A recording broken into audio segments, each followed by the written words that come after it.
CD2. Unit 8, the middle of the presentation.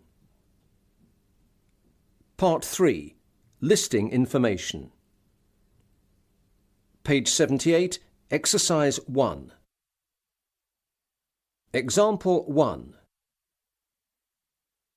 And so, climatic changes in the Northern Hemisphere may have been the result of volcanic activity.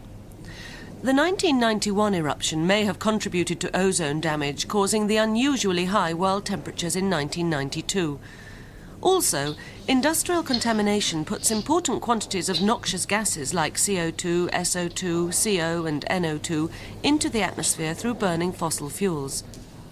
These gases contribute to the so-called greenhouse effect and global warming. Another main area of industrial pollution of the atmosphere is the release of ozone-damaging chemicals like chlorofluorocarbons and polychlorobipheноls. These are used in refrigeration, some manufacturing processes, and in fire extinguishers. Another source of damage to the environment is car and plane engines because they release the so-called greenhouse gases such as CO2.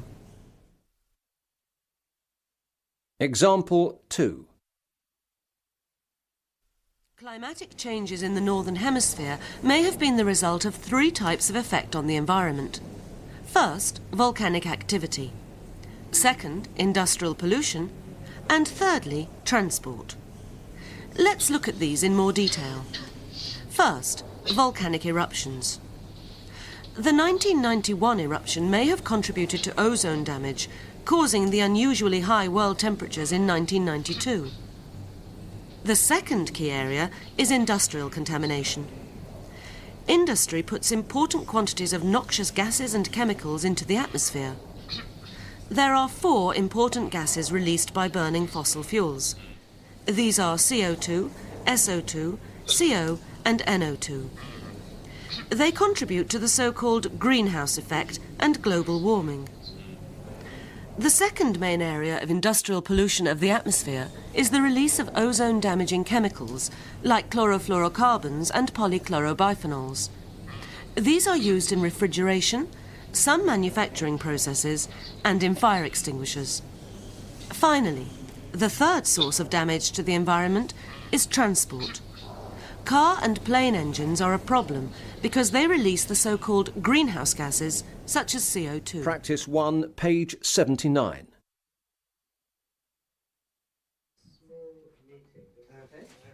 Good morning, everyone.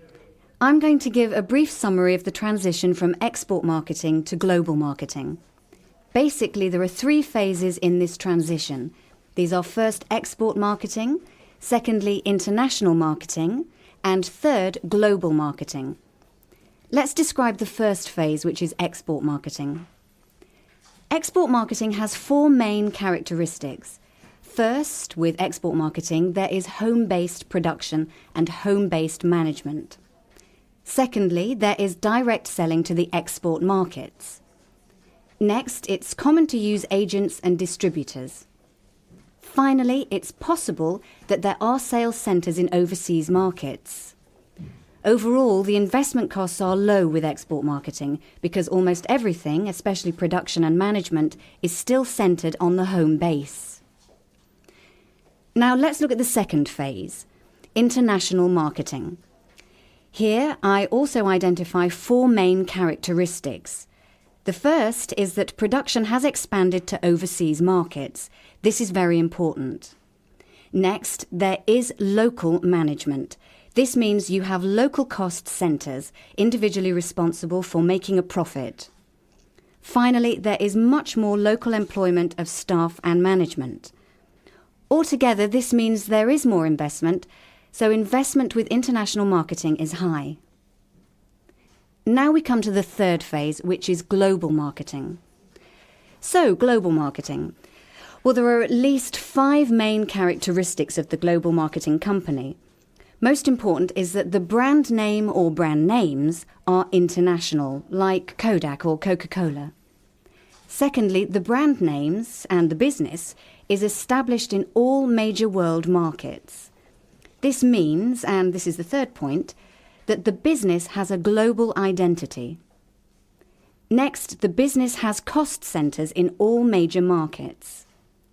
The fifth and final point, I think, is that the production is often complex, with parts made and transported all over the world between various centres. An example here is a laptop, where perhaps the chips, the circuit board, the case, the screen, the packaging, the documentation are all made in different locations around the world. Maybe Taiwan, Hong Kong, Singapore, Japan, Brazil and Italy. The result is, of course, that the global marketing phase involves very high levels of investment. That, I think, I hope, is a good summary of the stages between export marketing and global marketing. Does anyone have any questions or need clarification? Part 4, Linking Ideas. Page 80, Exercise 1. Different countries' energy production is primarily based on their natural resources and their progress in exploiting them. Now I'd like to talk briefly about Latin America and 3 countries in particular, beginning with Venezuela, which for many years has had a strong oil industry. For years, the economy has been dependent on oil, and although there are other significant resources in Venezuela, especially water, the emphasis has always been on fossil fuels. Let's look now at Argentina, which is quite a lot different to Venezuela in that it hasn't enjoyed such a long history of success with oil, for the simple reason that they have a great deal less of it. On the other hand, they have developed better use of hydroelectric power, so the use of energy in Argentina has been spread around among many sources. But fossil fuels are once again the most important. That's all I want to say about Argentina. Now let's talk about Peru. For many reasons, principally economic, Peru is typical of the Andean countries in that there is far less development of actual resources than such a rich geographical landmass and a long coast might lead us to suppose. The Amazon basin is a rich source of very many types of possible energy source. The most important one here is oil, but the problem is that exploitation of the oil resources conflicts with conservation and ecological responsibilities, and this is a political and economic problem. Now so much for Peru. I now want to say something about the other opportunities in Latin America. Part 5, Sequencing. Page 82, Exercise 1. Well, now I'd like to outline the main stages in the project. First of all, we'll commission research to find out the best location for the plant. Next, we'll go through the necessary purchasing procedure. When that's completed, we'll begin technical consultation within the company to determine the exact requirements in the design. The next step will be to put out a call for tenders to firms of architects. Then we'll select the appropriate proposal.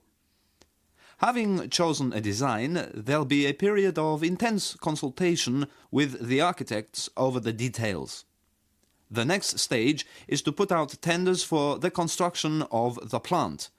My guess is that it will take between 12 and 18 months to reach that point, and building won't commence for a further year after that. Practice 3, page 82. There are 6 stages in the classical life of a product. These may be extended over any timescale, maybe a few months for a fashion item or several years for a car or some other consumer durable. First, you have the development of the product. Then, following the development, there is the launch.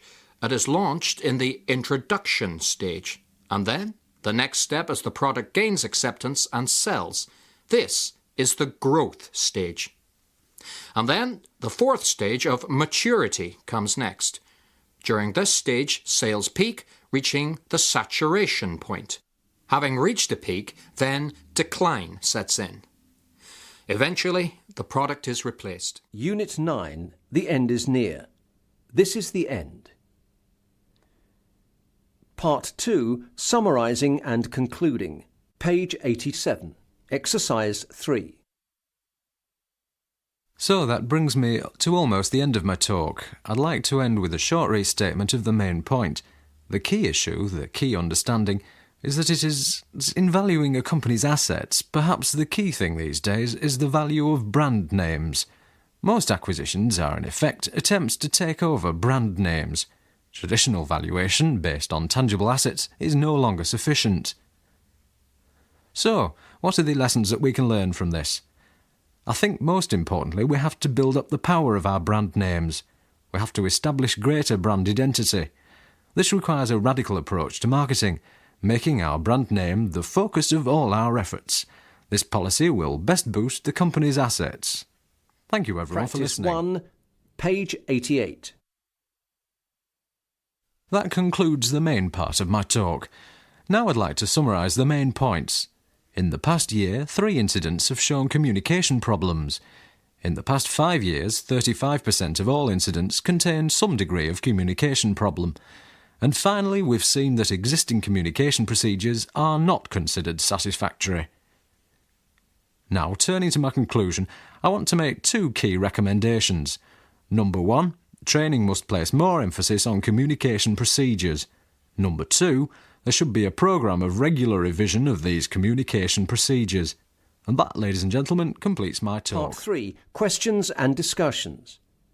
Page 89, exercise 1. Example 1. So, I've described how the system works. Now, any questions? Example 2. I think that covers the main points I wanted to tell you about. Thank you for letting me talk about the Storo system. So, now I'd like to invite you to tell me about the needs that you have, to suggest any specific qualities you need in a warehousing system. And at the same time, if there is anything you're not clear about, please ask if anything needs clarification. Page 89, exercise 3. Example 1. So, you can see this is just the kind of insurance you need. Anything you need, we think this policy can do it. Any questions? So, no questions? Right. Thanks for listening. Okay. Example 2. That's it then, a totally integrated network system, the best. Now, if you've any questions, I'll be pleased to try to answer them. Yes, I'd like to know, is the programming of the computer especially complicated? Can the user make changes easily? Example 3. Now, having told you about the qualities of the machine, I'd like to hear more about how you think a packaging system needs to work to meet your specific situation. Perhaps you could comment on the special needs you will have, especially important requirements for effective packing, labelling, special needs, that sort of thing. Well, I think the sort of thing we need most, our most important thing here is flexibility. Our packaging changes a lot. Page 90, exercise 5. So, tell me, what do you think is the best way to handle questions after a presentation? It's very important to listen very carefully. That's the first thing. Listen. It can be useful to repeat or paraphrase a question. You can check it that way. So you repeat the point the questioner makes. That can help you. It gives you time to think. You must always give yourself time. Also, always ask for clarification if necessary. What about the answer you give? Well, tell the truth. Most Page of the 90, time. exercise 6. Extract 1. I didn't get that, or if I did, I can't agree. You're not serious, are you? Look, I've been studying this problem for years and I know what I'm talking about. Extract 2. And that, I think, is the real reason for the success of this type of development. Now, if anyone would like to ask a question, I'd be pleased to answer. Yes, the gentleman here. Extract 3. Yes. Right, I got your question, but I can't answer it. I've no idea. You better ask someone else. Extract 4. Yes, I think I follow you. Are you saying that there used to be more government support, but now this is more difficult? Yes, that's true, but there's something else to say about government grants. These are often not widely publicised. Not everyone knows what is available. There may be tax advantages, so these... Module 4, Meetings. Unit 10, Making Meetings Effective. Part 1, What makes a good meeting? Page 97, Exercise 2. What do you see as the most important characteristics of a successful meeting? I think it's important that everyone is well prepared. Certainly everyone should prepare for the meeting, which is possible in all cases, except emergency meetings when there's no time for much preparation. A second point is that in every case, people should understand the objectives of the meeting. Also, the role of the chair is important. The chair should do a good job, keep control and keep the meeting focused on the objectives. That means the meeting reaches its aims. And what about the timing of the meeting? Yes, I agree. The meeting should keep to the timing. Start and finish on time. That's also important. Part 2, Chairing a Meeting. Page 97, Exercise 1. OK, I think we should start now. It's 10 o'clock. OK. Right. Well, we're here today to look at some of the reasons for the decline in profits which has affected this subsidiary. You've all seen the agenda. I'd like to ask if anyone has any comments on it before we start. No. Right. Well, can I ask Sam Canning, Chief Sales Executive, to open up with his remarks? Thank you, Bernard. Well, I think we have to face up to several realities, and what I have to say is in 3 parts, and will take about 20 minutes. Sam, we don't have much time. It's really your main points we're most interested in. Yes, can I ask one thing, Mr. Chairman? Isn't this a global problem in our market? Sorry, Jane, I can't allow us to consider that question just yet. We'll look at the global question later. Sam, sorry, please carry on. Well, the 3 points I want to make can be made in 3 sentences. First, sales are down, but only by 5% more than for the group as a whole. Secondly, our budget for sales has been kept static. It hasn't increased, not even with inflation. So, we're trying to do better than last year on less money. Third, That's not exactly true. Jane, please, let Sam finish. Thirdly, the products are getting old. We need a new generation. So, let me summarise that. You say that sales are down, but not by so much, that you've had less money to promote sales, and that the products are old. Is that right? In a nutshell. Does anyone have anything to add to that? Well, on the question of funding, I have to disagree. Part 3, Establishing the Purpose of a Meeting. Page 99, Exercise 1. OK, I think we should begin. Thanks for coming, and as you know, we're here for our ERU quarterly meeting. As you know from the agenda, there are 3 main issues to discuss. The first is to review the budget for present projects, Hydroclear and PCB reduction. Secondly, we'll look at the future outlook for the unit. Finally, we'll examine the money question, funding alternatives. So, any comments, any suggestions, or is everyone happy with that agenda?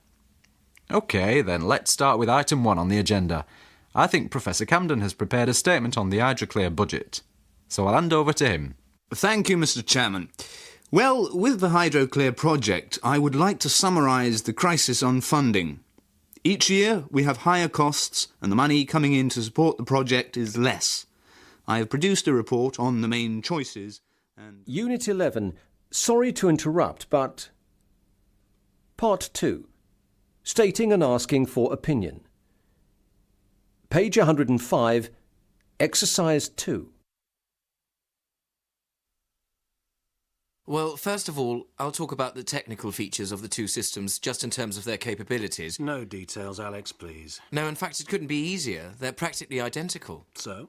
Well, there's no real difference between them, not in terms of use or performance. Mary, any thoughts? No, I agree. Technically, they're almost the same. So the next consideration is price. A is certainly more expensive. All A products are quite a lot dearer. We're talking about 10 to 15%. And what do you think about that? Price isn't everything. A has a technical lead in research and a growing market share. But a smaller share right now. Yes, but I'm fairly sure A looks a stronger company in the long term. So what about B then? Well, a larger market share, a lot cheaper, we know that. But if our market analysis is right, this will change. But to summarise, you think that A will do better, has more potential to survive future commercial pressures? I'm sure the company has an excellent future, good design, good marketing strategy. Yes, absolutely. Everything we found out leads us to the same conclusion. Even though the price is higher, the name less well known, we're confident that A is a better solution. Alex? That's right. We have to look ahead, and we have to always look at... Part 3. Interrupting and handling interruptions. Page 107, Exercise 1. So, Matt, the next item on the agenda is the 4+ advertising campaign. Tell us about your ideas for this. Okay, the central idea is that the Rodeo 4 Plus is a new direction, a truck with no limits. The point is... Excuse me, Matt, just a moment. That's a big claim. Of course it's big. This truck offers a total solution, and that's... One moment, can we start with a few basics? Sure. Let's just clarify who the audience are. What's the target group? Professionals, people who need a professional workhorse for a truck. Later, we go for a more mass market. That's the big idea of the 4 Plus. Yes, so a select professional market first, then the mass market, an on-road vehicle. Right. Now, as I said a moment ago, I want to talk about agencies. You plan to use our usual agency, CMA? Listen, we've been advised by independent consultants that we need a fresh marketing style. Our contract with CMA is almost through. We have an opportunity to take on a new agency. But why? CMA have been okay in the past. We need fresh ideas, a new style. This product is different. We want to capture a specialist market and then move for a more mass market. This is new territory. It's a different... Yes, but Matt, if I can interrupt you again, we're talking serious money here. We've got to be careful. Well, the costs are not going to be much higher. What? Most agencies charge a lot more than CMA. No, that's not true. In terms of total advertising budget, a new agency isn't going to increase our costs by more than 5%, but we can talk about costs later. It's the most important thing. Rosa, listen, can I just say what I want to say? Can I say what the consultant said? Later, the costs, the market, the advertising. But let me tell you, I think it's important to understand what the experts have said. So let me explain that first. No more interruptions. Okay, go on then. Right. We've been working with a marketing consultancy with huge experience in off-road and four-wheel drive trucks. Page 108, Exercise 5. The fall in sales is mainly due to the recession affecting world markets. Can you tell us exactly how much sales have gone down? Well, it's a general fall of around 5% in sales for most product areas. Also specifically in the oil processing sector, we have much lower sales, mainly because we sold our UK subsidiary, Anglo Oils. Can we talk about the decision to sell Anglo Oils? Well, no, I'd rather not go into that. We discussed that in previous meetings. I'd prefer to talk about future prospects. The outlook's very good just now. What? I'd say things look quite bad. I'm very surprised you say that. In fact, sales forecasts are much better now. Anyway, let me tell you... Sorry, I think I'd like to hear more about new markets. New markets? Yes, but can we talk about new markets later? I have some important information on that, but first... Wait, don't you think we should take a short break? Have a coffee? Take a break? We've only just started. Unit 12. What do you mean by... Part 1. Asking for and giving clarification. Page 113. Exercise 1. Industries, the main activities in the region were historically steel, especially around the port of Bilbao, and also paper processing. Sorry, can I ask something? I'm not quite sure about the status of those industries now. Could you tell us something about that? Yes, of course. In fact, they are less significant, but steel-related manufacturing still accounts for 44% of industrial activity. Machine tools mainly, that sort of thing. So it's still very important. In fact, 80% of Spain's machine tools are from the Basque Country. As for paper processing, yes, there's still a little, but it's no longer what it once was in the region. So, is that clear, okay? Yes, thanks. Now, to get back to what I was saying, there is a lot of unemployment in the region. Presently, much of it in the small towns and villages that form the hinterland, in the land that forms the hinterland, to the main coastal cities of Bilbao and San Sebastian. Now, there are geographical problems, infrastructure problems in the region. Sorry, Victoria. What do you mean by geographical problems or infrastructure? I'm not clear. Well, what I mean is the area is very hilly, mountainous in parts, so there used to be transport problems. Now, though, there's new train links and better roads. But it may be that some smaller towns inland remain not very well connected. Is that okay? Does that make sense? When we talk about specific location suggestions, we'll see this in more detail. So we'll come back to this question, okay? Okay, right. So, I was about to say something about the workforce in the region and the level of training and education. In general, it's very good and improved. Practice 1, page 114. Extract 1. Brunei has a tropical climate. Excuse me, what do you mean by tropical? Well, it's hot almost all the year, with heavy rainfall in the rainy season. Okay. All right, I understand. Extract 2. Every new product needs a USP, Excuse me, what's USP? unique selling proposition. Can you explain what that is? USP means the special characteristics of a product which make it different and desirable, so consumers will want it. Is that clear now? Yes, I understand now. Thanks. Part 2. Delaying decisions. Page 114, Exercise 1. So, possible locations for the plant. First, the infrastructure for the region is generally very good, at least between the three main cities, Bilbao, Vitoria in the south, and San Sebastian. There is now a fast train link to the south of France and to the rest of Spain. Other improvements affect Bilbao principally, but the whole region benefits. First, the port area has been completely modernised and relocated, and the airport has also been extended. So, infrastructure is good. Right. So, are we in a position to choose one of these cities? Well, let's not rush into anything. I think it would be a bad idea to assume we're going to choose a city.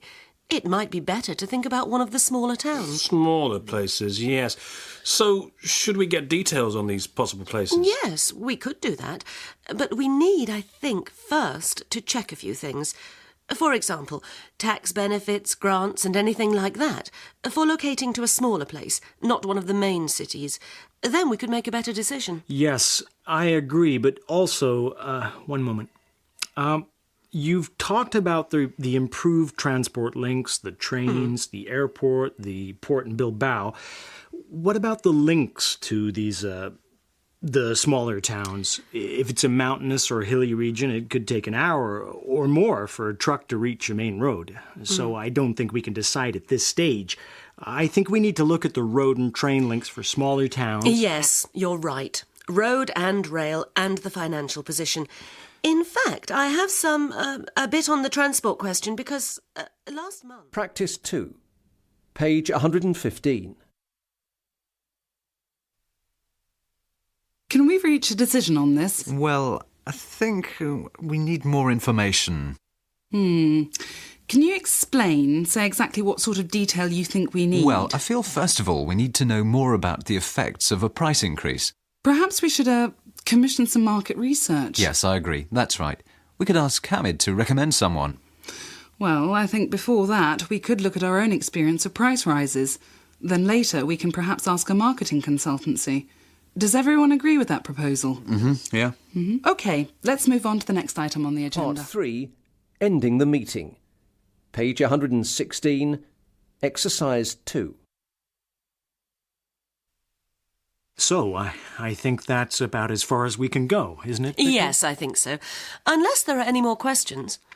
No, I think we're through at that. Fred? OK. So, can you summarize, Victoria? Yes. Well, we've discussed the Spanish Basque Country as a possible site for locating a new plant. The area looks a good long-term prospect, and there is a high-quality transport infrastructure and telecommunication systems, also excellent. The one thing we have to make more inquiries about, to find out more about, is the financial aspect relating to choosing a city location or a small town location. So, that's all. Good. That's it then. OK. Thanks for coming. Oh, Fred, can I have a word with you about something else? Thanks. I'll see you later. Practice 3, page 117. So, we've almost finished. Does anyone have anything else to say? Well, we had to decide on action regarding training courses. To summarise, to confirm our decision, we've agreed a £10,000 budget, and also that Peter is going to identify 3 possible training organisations. Is everyone happy? Is that okay? Now, Peter will organise a presentation for next week on the 14th at 2 p.m. Until then, thanks everyone for coming. That's it for today. Module 5, Negotiations. Unit 13, Know what you want. Part 1, Types of Negotiation. Page 124, Exercise 1. What should we do on Saturday? Let's go and see a film. We could do that. Or what if, it's Mary's birthday. Why don't we go out with her and Thomas? Go for a meal or something? That's a good idea. Where should we go? Page 125, Exercise 3. Extract 1. Yes, I understand what you're saying, but the facts are clear. The company was responsible for carrying out all the safety checks. Those checks were not made. That's what you say. There is evidence that safety practices were poor. You know that. I advise you to make a settlement, Mr. Cooper. If not, I think it could be worse for the company. You don't want the press involved in this. Extract 2. The price includes all the land and the buildings. Yes, what about the payment terms? With better terms you could accept a lower price? No, I think terms are not the problem. The issue is price, Mr. Ford. We've had several offers. Extract 3. Yes, what looks good here is the practical qualities of the building and the use of natural materials. Stone, glass, wood. It's very attractive. I thought you'd like it, but we'd like to discuss some other possibilities, though. There are different options. We need to get things right, absolutely right. Yes, we need to talk about the time schedule too. Part 2, Preparation for a Negotiation. Page 125, Exercise 1. I think, first of all, I would have to say that one needs to be very prepared. I mean, to know what you want from a negotiation, what's your purpose, your aims and objectives. Without clear aims, you can't have clear thinking. So aims are vital to have a clear purpose. What do you want? A contract? You want a firm agreement? Or just to find out a few things? Then you have to know what's the minimum deal. Decide what is the lowest offer you can accept for a deal, an agreement. Then you have to know where you can give way or make concessions. So fixing concessions and targets is important. Without that, you end up agreeing to something and later thinking, oh no, that's a bad deal. Or you miss out on what seemed a bad deal at the time but was in fact, okay, not bad anyway. Another area, perhaps obvious, is to know your strengths and your weaknesses. If we take the classic marketing SWOT analysis, you have to understand your own strengths and weaknesses as well as the opportunities and threats or dangers that exist outside from competitors, for example. So know the market, know your strengths, know about prices and other possibilities. If you do this, you can see the negotiation in its proper context. Then you need to prepare all support information, figures, numbers, pictures, whatever. It could be anything, but the most important thing is that you can support what you say. It helps you to be clear. Next, the team has to be well prepared, well managed. If it's a team you have, everyone needs a clear role, clear responsibilities, to have roles. Finally, your opening remarks. Prepare what to say. Begin in general terms what you hope to achieve. The general intention, what you're looking for. The opening statement sets up the right atmosphere, the right expectations. It helps things to be clear between the two sides. Part 3, Making an Opening Statement. Page 127, Exercise 1. Well, thank you for coming here today. As you know, we have a busy agenda. May I begin by outlining some basic thoughts that we have on this meeting?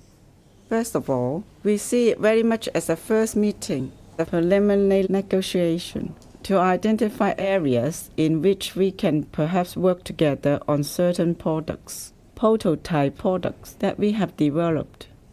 There are two, possibly three ways in which we may go forward. I like to summarize this under three headings.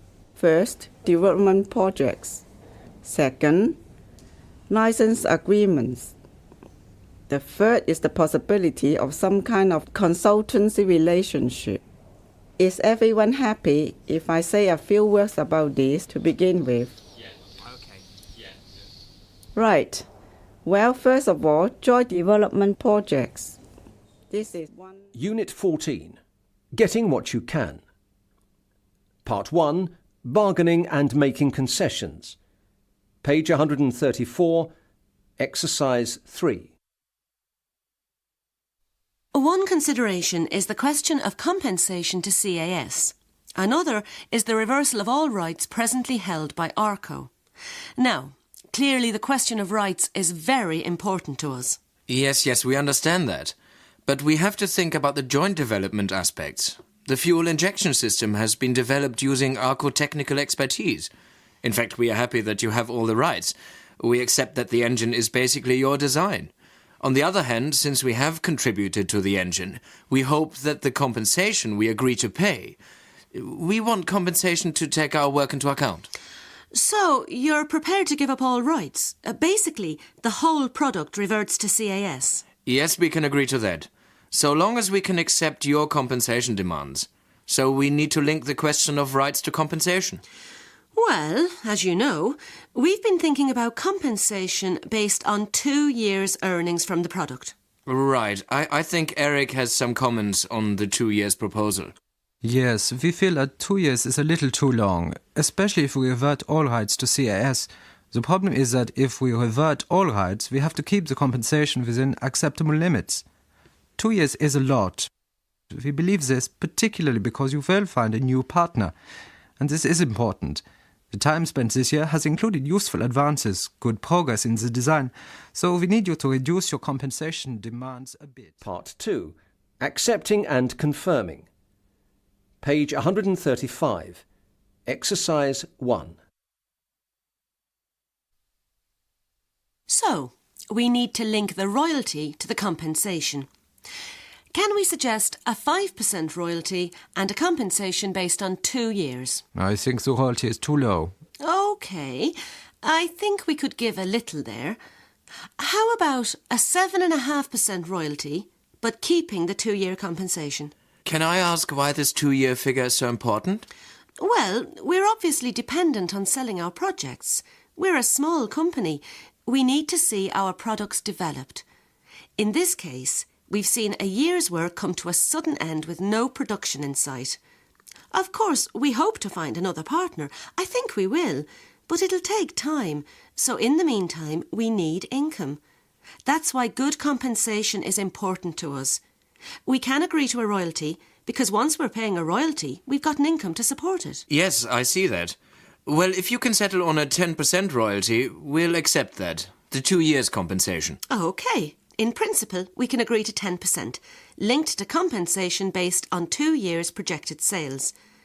These details might be affected by the actual destiny of the product. I mean, supposing we sold it outright, then we'd have to reach a different settlement, but we can discuss that later. I think we have to keep that option open. Yes, okay. So, confirmation. To confirm that in principle we are agreeing. We agree a 2-year sales forecast compensation. Less costs, of course. So it's profit on sales? Yes, of course. We understand that. And ARCO would have a 10% royalty on profits from eventual production, subject to some other kind of deal that you might have with a third party. We'd have to look at any agreement you eventually come up. Practice 3, page 136. Well, we're happy to buy a machine if you can give us a good price. I'm sure we can. As you know, our prices are very competitive.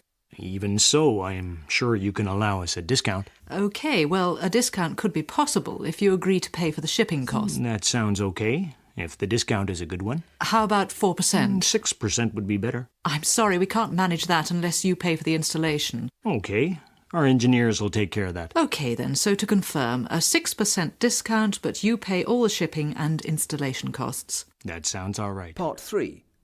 Summarising and looking ahead. Page 137. Exercise 1. Well, I'd like to summarise, go over the points we've agreed on. Is that okay? Yes, of course. Go ahead. Well, the first point is that the property includes all the land presently occupied by the station buildings and also the former car parks to the east of the station, the offices here to the west, and the warehouses alongside the tracks. It does not include the present government-owned housing on the north side of the old railway lines. We also agree that the station will be renovated by the Transport Department and turned into a museum.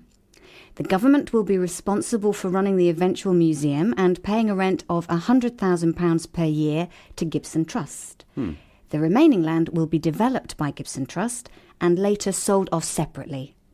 Is that an accurate summary? Yes, that's right. It's fine. OK, so I think that's fine then. Shall we stop there? I think we've gone as far as we can today. We just need to decide on our next meeting. Can we do that now? I mean, sort out the next steps. Yes, okay. Well, as I understand it, in our next meeting we should examine development plans. Finally, we'll draw up contracts. Then we'll need a little while to consider the contracts. So probably everything should be in place for signing contracts by the end of September. Does that sound reasonable? Yes, September. That should be okay. So, when can we meet to look at development plans? Could it be May the 15th or any time that week? May the 15th would be okay. Same time? 10 a.m.? Yes, that's okay. Well, thanks for coming then. And I'm glad we've been able to make progress, to reach agreement, you know. It's been very constructive. And of course, we'll send you Practice 4. Page 139. So, as we've covered the agenda, this is perhaps a good time to summarise what we've agreed. We began by discussing the plans for the station renovation and use. We are pleased to say that we have approved the plans to renovate the station as a museum. It will have links with the local city museum and it will be operated by AppTrans all year round. There'll be a gift shop and a study centre. This will be supported by the university and the city library. Then we moved on to item 2. We looked at plans for the other land to be developed by Gibson Trust as, we agreed, 50% commercial property and 50% residential. This will be specified in the contract. Finally, I'd like to confirm that what we have to do now is to finish drawing up contracts and then we'll meet again in late June, probably on June the 25th. This has to be confirmed. At that meeting, we will exchange contracts. OK? Does everyone accept that as a reasonable summary? Unit 15. Not getting what you don't want. Part 2. Dealing with conflict. Page 145. Exercise 3. Extract 1. I think we're not really making much progress. Perhaps it would be better to leave this point for a while and come back to it later. Could we talk about a different aspect to the deal? Perhaps the question of delivery? Extract 2. I think it's important to think about what could happen if we do not reach agreement. The most obvious consequence will be that we will both lose market share. The only winners will be our competitors. It could be serious for both of us. Extract 3. There seem to be a number of problems, but I'd like to summarise the positive elements, issues where we have made progress. First, we agree that we have to settle the dispute between us. We understand how important this is. Second, we agree that the terms of our original agreement need to be changed. Third, we also agree that the change will depend on the different market conditions which affect our products. These are important points of progress. Extract 4. Can I suggest we take a short break here? I think it will help if we look at some of the issues that are dividing us. Perhaps we will see areas where we can make a fresh offer. Extract 5. The point at issue, Mr. Chinis, is quite simple. We can offer you an extra 5% discount, but only if the order is increased by 20% over the next 3 Page years. 145, Exercise 4. Situation 1. The problem is that we have never offered the kind of warranty you're looking for. Since we have a difficulty here, may I suggest we leave the problem of the warranty and come back to it later? Perhaps we could talk about training for our technical staff. Situation 2. There's a number of issues on the table. We seem to be a long way from an agreement. Can I suggest a lower price, but link this with us paying the shipment costs or agreeing to different payment terms? Situation 3. The price you are asking is rather high, quite a lot higher than we were expecting. Well, if it would help, we could agree to longer payment terms. Situation 4.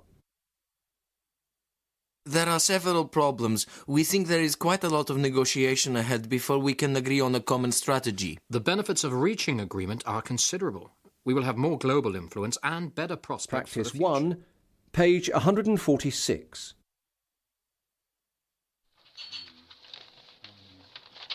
Well, can we make you an offer? We would like to run the campaign for 4 extra weeks. Well, can we summarise the problem from our point of view? First of all, the campaign was late. It missed 2 important trade fairs. The ads also did not appear in 2 key magazines. As a result, it failed. Do you accept that summary of what happened? Well, the delay was not entirely our fault. You did in fact make late changes to the specifications of the advertisements. In fact, with respect, SAR were late with the initial proposals, so we had very little time. And in fact, we only asked for small changes. Well, whatever. Can we repeat our offer to run the campaign for 4 extra weeks? That's not really the point. The campaign missed 2 key trade fairs. Because of this, we're asking you either to repeat the campaign next year, or we only pay 50% of the fee for this year. Could we suggest a 20% reduction to the fee, together with a 4 weeks extension to the campaign? We were not happy. The delays, the missed magazines, the trade fairs. We lost business. I think we made mistakes. We both made mistakes. I think both sides are responsible. OK, how about a new solution? 40% cut in fee or a free repeat campaign? But a full free campaign is impossible. I think we should have a break. We're not getting very far. Perhaps we should have a think about this. Perhaps. Yes. Part 3, Rejecting. Page 147, Exercise 1. In conclusion, we are prepared to provide you with a complete state-of-the-art photo processing laboratory. This equipment will give you an immediate technical advantage. The terms we offer you are very generous. Response 1. Well, we've listened to the proposals you have made today and the plans you have outlined. Basically, we have wasted time coming here. Response 2. Well, we thank you for the efforts you've made, but we're very sorry. We do not feel able at this stage to accept your offer. Obviously, we've thought about it very carefully. The problem for us remains costs. We're not entirely convinced that the technical advantages justify the high cost. So I think we're unable to reach agreement today. But thank you for coming. We hope you'll contact us again with future offers. Response 3. Well, if that is your final offer, thank you all for coming to see us. I think we are unable to give you a formal response today, but we will write to you and tell you of our decision in a day or 2. Then we'll decide what the next step should be. So thank you Practice very much. 2, page 148. Situation 1. Let me make a suggestion. If you agree to buy 100 units every month for the next 12 months, we'll agree a 10% discount. Unfortunately, I can't say how many we'll need in 6 months, and certainly not in 12. I can't take the risk on such a large order at this stage. Situation 2. The price we are offering excludes installation costs, but does include a 12 months guarantee. I'm afraid that's not really acceptable. You know that other suppliers offer free installation and a 2-year parts and labour warranty. Situation 3. I think the absolute minimum investment in advertising must be $40,000. Otherwise, we cannot reach enough of our market.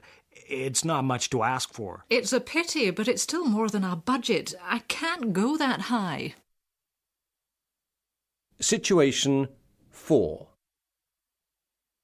Now some excellent news. We'd like to increase our order. Right now you are sending us 350 boxes a month. We need at least 500. Demand is very high. Well, I'm glad you're having a lot of success with our products, but the bad news is that our order books are full and the plant is working at full capacity. We're a bit stuck, Practice I'm afraid. 3, page 148.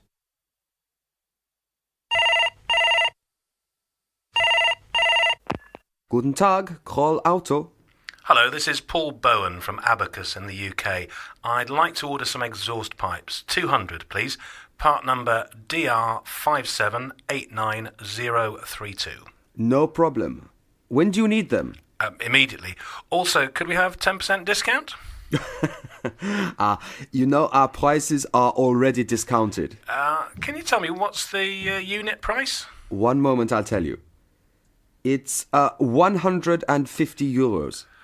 What about 135? I'd like to, but I'm sorry, our prices are as low as we can make them. Just one thing, we could do you a 2.5% discount if payment is made at the time of order, that is, straight away. No, sorry, I can't do that. Could we agree on a 5% discount with 60 days to pay? No, sorry, I can't agree to that. Margins are very tight. Yeah, I know. It's always the same here too. Anyway, pity, but I'll call you again tomorrow. Maybe you can do me a better offer. Good luck. Our prices are very competitive. But anyway, I look forward to your call. Bye for now. Part 4, ending the negotiation. Page 149, exercise 1. Extract 1. I think it's clear we have no agreement. We're wasting time here, so thank you for talking to us. We've had a busy morning. I think we'll leave and perhaps another time we'll find some way to work together. Extract 2. Well, I think that's been useful. I'll send you a letter summarising what we've agreed and look forward to a long and fruitful partnership. Extract 3. If that's everything, I'd just like to say many thanks for coming today. It's been very good. I think we have a very satisfactory agreement, and so for the next step, we will send you the detailed specifications in 2 weeks. Extract 4. So, I think we can both see that we're not quite ready to sign anything just now. Perhaps in future we may be able to reach agreement, but unfortunately for the moment we are some way apart. Anyway, thanks for coming. It's been interesting. Extract 5. I'm sorry we've been unable to agree. It's a shame, but it looks like we need more time to settle our problems. In the meantime, I think we should have a think about the issues which are dividing us. Perhaps in the next few days our positions may change, in which case we know how to contact Practice each 4, page 150. Situation 1. It's been a long meeting, but finally I'm very glad we're able to reach agreement. I think it would be good if we could go on to a restaurant now. We'd be pleased if you can join us. Situation 2. I'm sorry our efforts to reach agreement have not been successful. I suggest we stop here, but I hope that in the future we might work together on something. Situation 3. Unfortunately, I feel it would be better if I don't join you on this project, but no doubt there'll be plenty of other things we'll work on. Situation 4. I'd like to repeat our order, but not on those terms. I'm sorry we can't agree to this. I think we'll go elsewhere, but thanks anyway. Situation 5. I'm very sorry, but it really is physically impossible. We cannot supply goods in so short a time. It's just impossible. Sorry we can't help you. Published and copyright Cambridge University Press, 2003.